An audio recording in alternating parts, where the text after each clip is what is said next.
হবে না কিন্তু। হ্যাঁ, সেই জন্যই তো হিসেব করছি। বাড়িতে অপ্রয়োজনীয় যা যা জিনিসপত্র আছে সেসব বেচে দেব। আর বেচার মতো কিছুই নেই গো। দেখো, তুমি সব সময় আমার পরেই খাও, তাই আমাদের একটা করে থালা বাটি বেচে দিলে তো কোনো সমস্যা নেই গিন্নি। এই তোমার মাথা না কাজ করছে না। যাও বাইরে ঘুরে এসো, পারলে বাজার থেকে ধার করে হলেও একটু চাল নিয়ে এসো। দেখি যদি কোনো সহৃদয় ব্যক্তি চাল দেয়।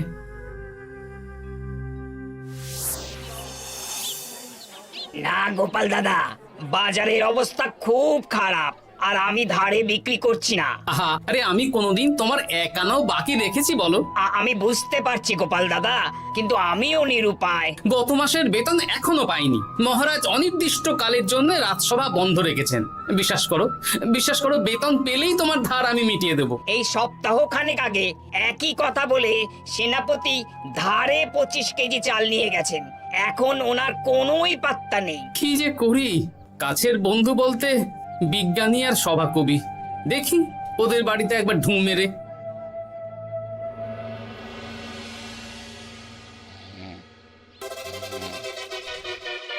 কৃষ্ণনগর কৃষ্ণনগর কৃষ্ণনগর শূন্য। হ্যাঁ, এবারে একটা মোহরও নেই। জাহাপানা সর্বনাশ হয়ে গেছে। কি হলো? পালে বাঘ পড়েছে নাকি? এই ঘুমের 12টা বাজিয়ে দিলে। জাহাপানা, এবারে কৃষ্ণনগর থেকে একটা মোহরও খাজনা আসেনি। হ্যাঁ, বলো কি? 1 মাস আগে বাৎসরিক খাজনা দেওয়ার শেষ দিন ছিল, কিন্তু এখনো একটা মোহরও খাজনা আসেনি। না জাহাপানা। পড়েছে এই বেগমের জন্য হীরের হার, হীরের কানের দুল, হীরের নাকছাবি বানাতে দিয়েছি। উজির, যা হোক করে কৃষ্ণনগর থেকে আমার খাজনা চাই চাই। তাহলে তো কৃষ্ণচন্দ্রকেই তলব করতে হবে। যা করার করো। বাবা, এই সময় তোমার শখ হয়েছে ময়না পোষা? আরে না না, আমি পুষিনি। একটা পশ্চিমের গ্রামে কদিন আগে ঘুরতে গিয়েছিলাম। আচ্ছা, ওখান থেকে নিয়ে এসেছো? না, তাও আনিনি, ছোলা খেতে দিয়েছিলাম। দেখি তারপর আমার পিছনে পিছনে উড়ে উড়ে চলে এসেছে। বাহ বাহ বাহ, এ তো ভালো কথা। বিয়ে তো করলে না, তাও একটা সঙ্গী জুটেছে। এ যে সে পাখি নয় গোপাল, এ ময়না কথা বলে, দেখবে। এই ময়না, বলো তো গোপাল এসেছে। আরে বাস, বলো তো গোপালের ভুঁড়ি আছে আমার নেই। বেশ বেশ বেশ। এ ভোরবেলা আমার কাছে আসে, সারাদিন আমার কাছে থাকে, আবার সন্ধে হলেই নিজের বাসায় নিজে নিজেই ফিরে যায়। বুদ্ধিমান পাখি। ওই গ্রামে শাখে শাখে ঝাঁকে ঝাঁকে ময়না। বেশ, বুঝলাম। তা বিজ্ঞানী, তোমার কাছে আমি আসলে একটা দরকারে এসেছি। বলো কি দরকার? আসলে ওই টানাটানির সংসার চলছে, বুঝলে। বাড়িতে চাল বাড়ন্ত, কদিন পরে হাঁড়ি চড়বে না। তুমি কিছু পয়সা ধার দিতে পারবে? আরে এমন করে বলছো কেন? আমার তো সংসার নেই, এত খরচও নেই। তুমি বাড়ি যাও, আমি 2 বস্তা চাল পাঠিয়ে দেব। ধন্যবাদ বিজ্ঞানী, তোমার মতো বন্ধু পাওয়া মুশকিল। বন্ধুত্বে এইসব ধন্যবাদ দেওয়ার দরকার নেই, একে অপরের পাশে থাকলেই হলো।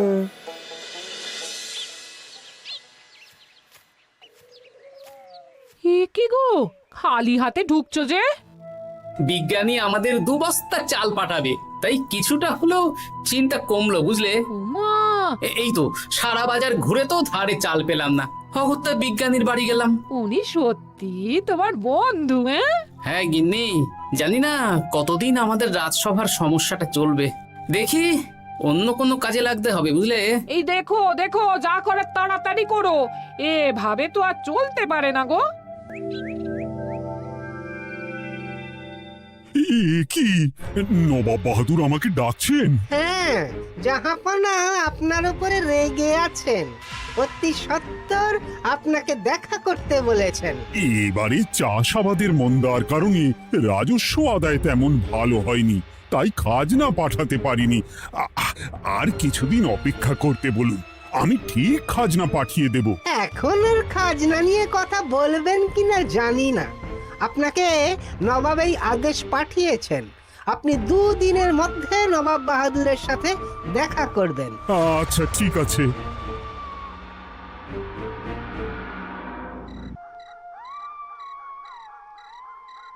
মহারাজ, এই বিপদের সময়ে আপনাকে একমাত্র একজনই সাহায্য করতে পারে, আর সে হলো গোপাল। আমি কোন মুখে গোপালকে ডাকবো বলো তো রানী? দীর্ঘদিন ওদের বেতন দিতে পারছি না। গোপাল এরকম স্বার্থপর মানুষই নয় যে নিজের কাজের সময় কাজী আর কাজ ফুরলে বাজি হয়ে যাবে। আপনি একবার বলেই দেখুন না। বেশ, তাহলে আগামীকাল সকালেই গোপালকে ডেকে পাঠাচ্ছি।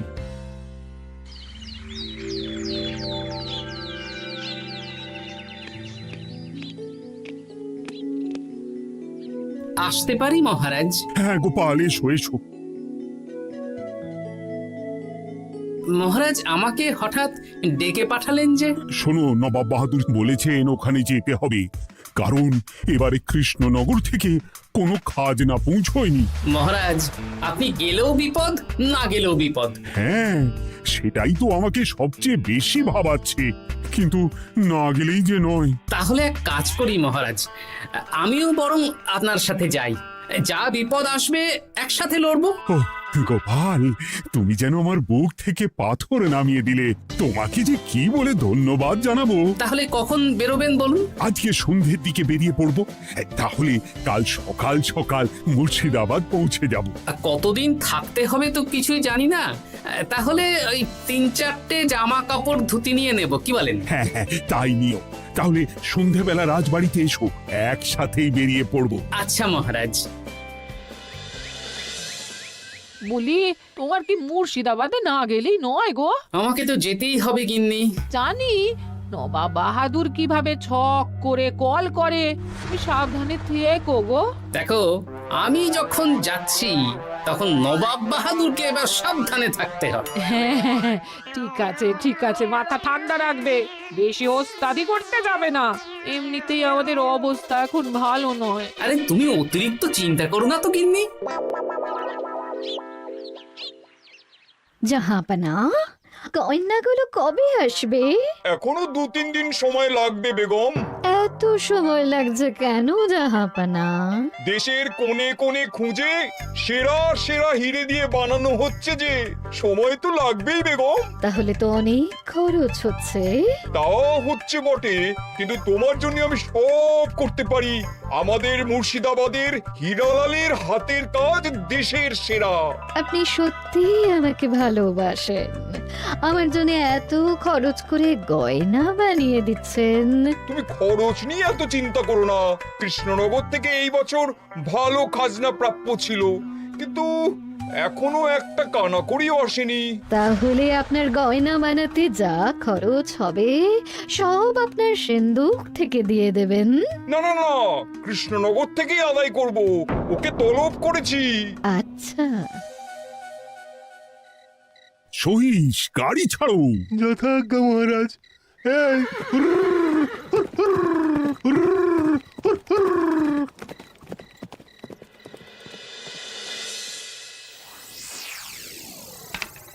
এত রাতে আবার কে এলো রে বাবা? খুলছি।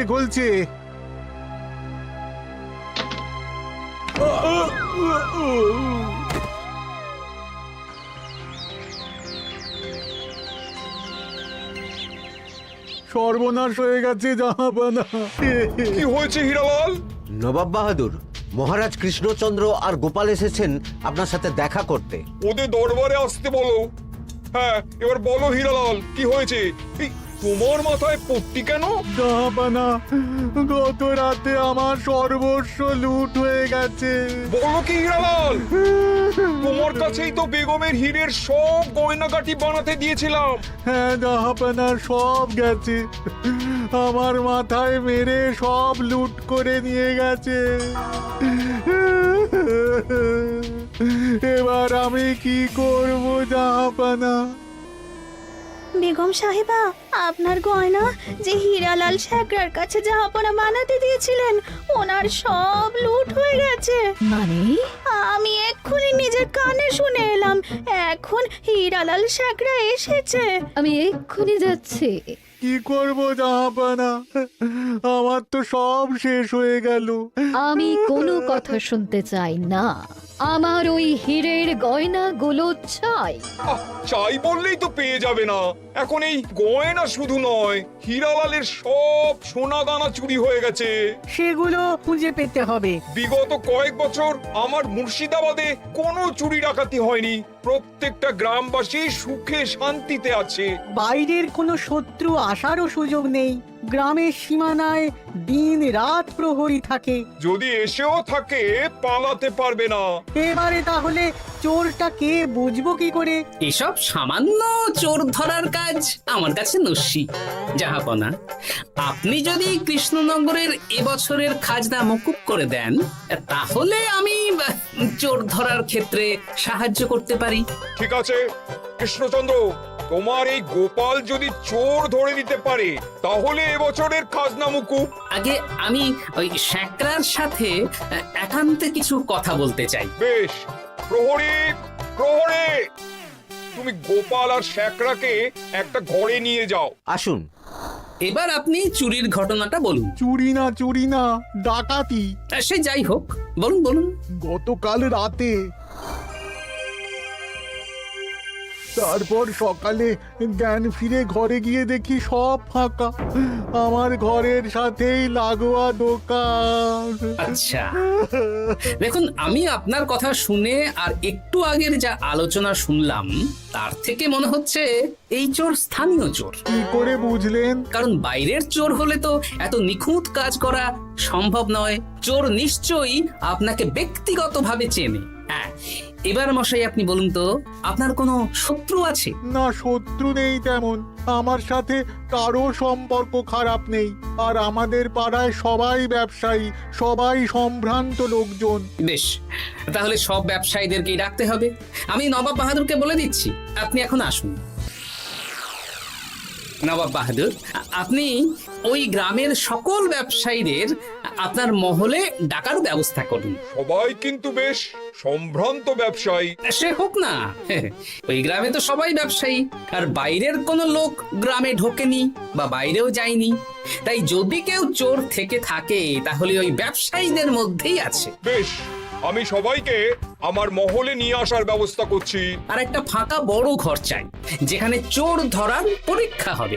আর সেই ঘরে আমাদের কৃষ্ণনগরের ঘোড়া চোর ধরবে। হ্যাঁ, ঘোড়া চোর ধরবে? হ্যাঁ, যে ঘোড়ার গাড়িতে আমরা এসেছি সেই ঘোড়া। যদি চোর না ধরতে পারো তাহলে পুরো খাজনা তো গায়ের জোরে নেব, সাথে সাথে কৃষ্ণনগরটাও কেড়ে নেব।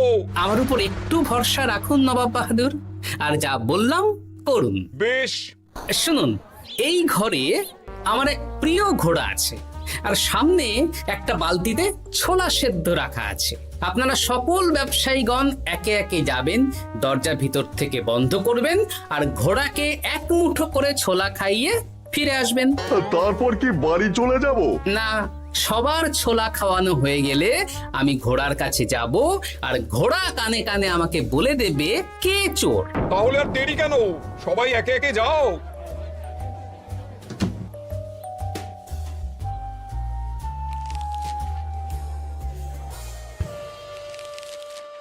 কি করি যদি ঘোড়া সত্যি সত্যি বুঝে যায়? ছোলা খাওয়াবোই না। ব্যাস, ছোলা খাওয়ানো হয়ে গেল। এবার গোপাল বলো তো কে চোর? দাঁড়ান, ঘোড়ার মুখের কথা শুনে আসি। আমি বলে দিচ্ছি জাহাপানা, গোপাল এসব মশকরা করছে, সব মশকরা। ঘোড়া বলে দিয়েছে কে চোর। বলো গোপাল, কে চোর? তার আগে সকল ব্যবসায়ীর হাত দেখে আমি পরীক্ষা করতে চাই। সে দেখো, কিন্তু বলো কে চোর? দেখি দেখি, না, দেখি আপনারটা। না, আপনিও না। না, আপনিও না। একি মশাই, চুরিটা তো আপনিই করেছেন, আপনিই চোর। কি উল্টো পাল্টা কথা বলছেন? আমি চুরি করিনি। হ্যাঁ, আপনিই চুরি করেছেন, তাই ভয়ে ঘোড়াকে ছোলা খাওয়াননি। কারণ আমি ছোলার মধ্যে রান্নার হলুদ গুঁড়ো মিশিয়ে রেখেছিলাম, তাই যারা যারা ঘোড়াকে ছোলা খাইয়েছেন সবার হাতেই হলুদ রং লেগে আছে। শুধু ওর হাতে নেই। ভাই, শেষে তুই? তোর মনে মনে এত হিংসা? ভাই মানে? আরে ও তো আমার খুড়তো ভাই পান্নালাল, ওরও সোনা গয়নার ব্যবসা। ব্যাস, এবার তাহলে বলেই দিন পুরো ব্যাপারটা, কারণ এখান থেকে পালানোর কোনো পথ নেই। ভুল হয়ে গেছে দেখাবো না। আমার দাদা আমার থেকে অনেক বেশি রোজগার করত, তাই আমার মনে মনে হিংসে ছিল। তারপর বেগম সাহেব আর হীরের গয়না বানানোর এত বড় বায়না পেল, তাই হিংসা আরো বেড়ে গেল। আর তুই চুরি করলি? চুরির সব জিনিস কোথায় আছে? আমার বাড়িতেই আছে দেখাবো না। সাব্বাস গোপাল, সাব্বাস। তোমার কি বুদ্ধি! তাহলে জাহাপানা, কথা মতন আমাদের এই বছর তাহলে খাজনা দিতে হচ্ছে না। না, কথা যখন দিয়েছি তখন আমি তো আর কথার খেলাপ করতে পারি না। আচ্ছা গোপাল, তোমার তো এত বুদ্ধি, আমার একটা শখ পূরণ করতে পারবে? কি শখ বলুন নবাব বাহাদুর। আমার অনেক দিনের ইচ্ছে একটা হাওয়া মহল বানাবো, কিন্তু ঘরামি রাজমিস্ত্রি কেউই বানাতে পারবে না বলছে। তুমি কি বানিয়ে দিতে পারবে? আগে পারবো জাহাপনা, কিন্তু তার বদলে আমি কি পাবো? আগামী 5 বছর কৃষ্ণনগরের খাজনা মুকুব, আর তোমাকে আমি 100 মোহর উপহার দেবো। বেশ, তাহলে আপনি আমাকে দিন 7 সময় দিন, আর 7 দিন পরে আমার বাড়ির সামনে চলে আসুন। হাওয়া মহল বানিয়ে রাখবো, আপনি নিয়ে যাবেন। বেশ, তাহলে 7 দিন পরে কৃষ্ণনগরে দেখা হচ্ছে। যদি না বানাতে পারো তাহলে কিন্তু আগামী 5 বছর কৃষ্ণনগরকে দ্বিগুণ খাজনা দিতে হবে, এই আমি বলে দিলাম। বেশ, রাজি।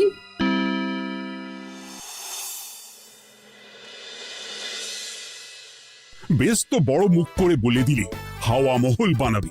রাজি রাজি। এবার যদি না বানাতে পারো, সব তো উল্টে যাবে। আপনি চিন্তা করবেন না মহারাজ, নবাব বাহাদুর আমাকে প্যাঁচে ফেলতে চেয়েছেন, তাই আমিও ওনাকে ঘোর প্যাঁচ দেব।